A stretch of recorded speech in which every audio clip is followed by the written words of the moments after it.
Hey guys, welcome back to the channel. I'm standing here in the shop. It is 99% complete. We just had to add a few more electrical outlets and stuff like that. But this isn't a shop update. If you're new to this channel, welcome. We built this shop last year, and there's a whole playlist on my channel going through the introduction of the old shed that was here, all the way from tear down to building foundation to building the new one. So if you haven't checked those videos out, there's a whole playlist on that. This episode's something a little bit different. This will be a complete basement finishing job from scratch. We're starting off with a clean slate, semi-detached home here in Ontario, Canada.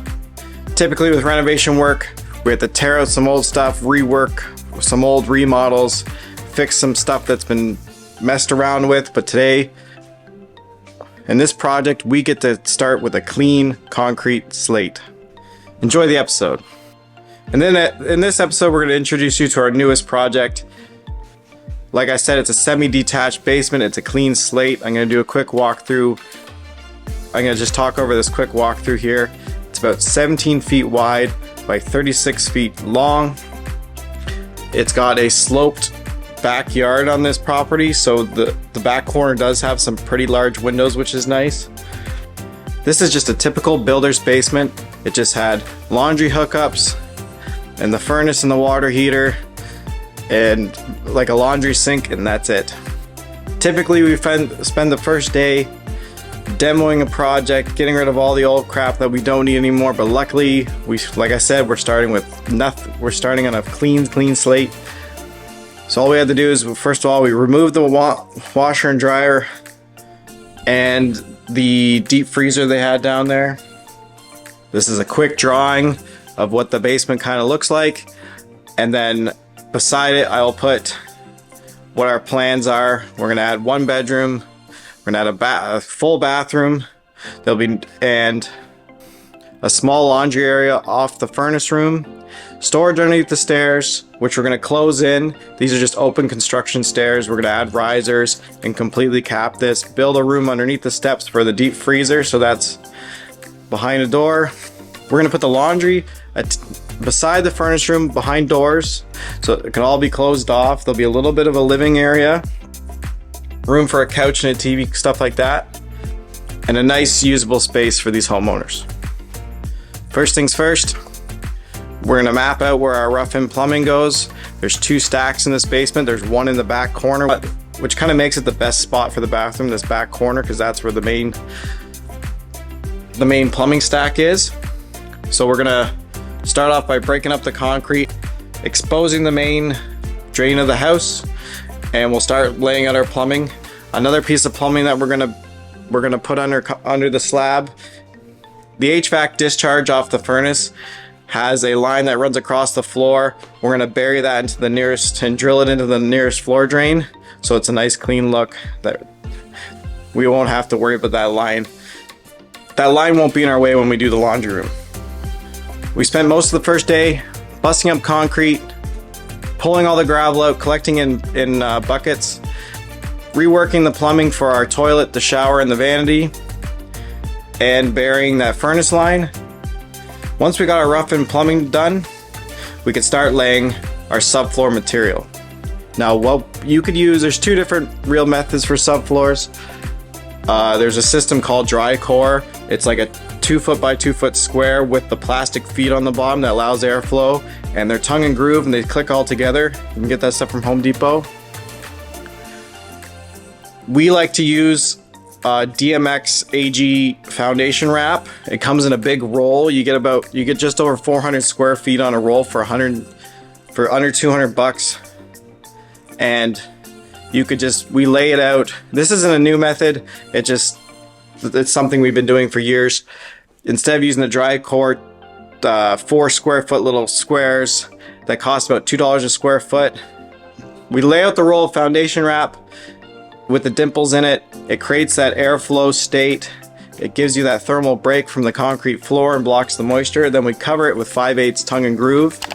We tuck tape all the seams, and we tongue and groove it together, and we use tap guns every so often and just let the floor burp out a little bit, and it's a nice solid subfloor that you can put almost any flooring on top of.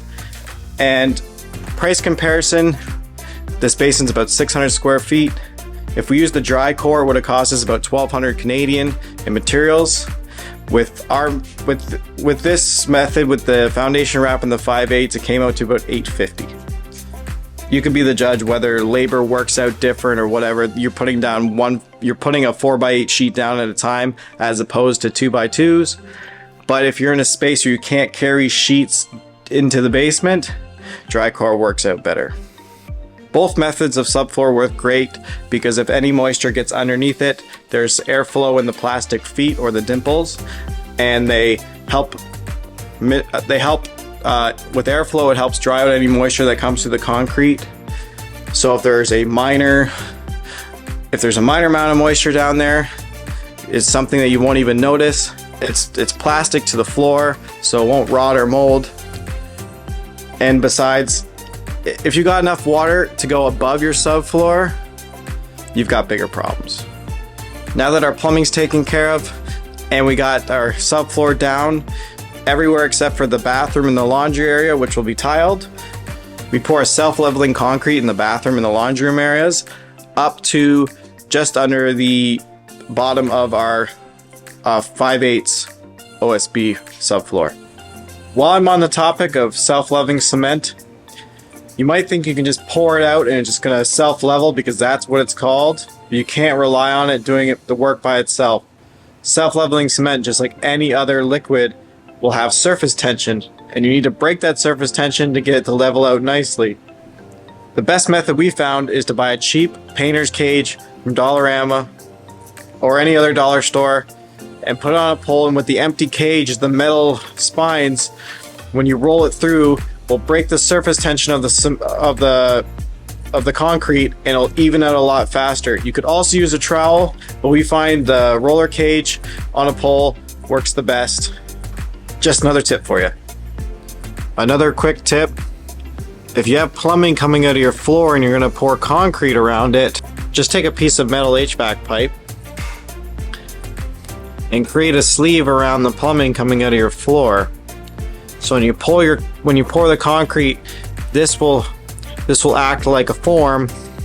That way you have that much space after the concrete's hardened. You could pull this sleeve back out and you'll have working room to add on to this plumbing later. Here's a quick drawing of what we're hoping to accomplish by the end. In next episode, we're going over framing. We're gonna box in our bulkheads, frame out these windows, frame out all our doors, and get ready for drywall. Please check out the shop playlist if you haven't already. If you made it this far, please consider subscribing. We got a lot more episodes, we got some shop updates. And if you're new here, welcome. Thanks for hanging out with me today. Thanks for watching.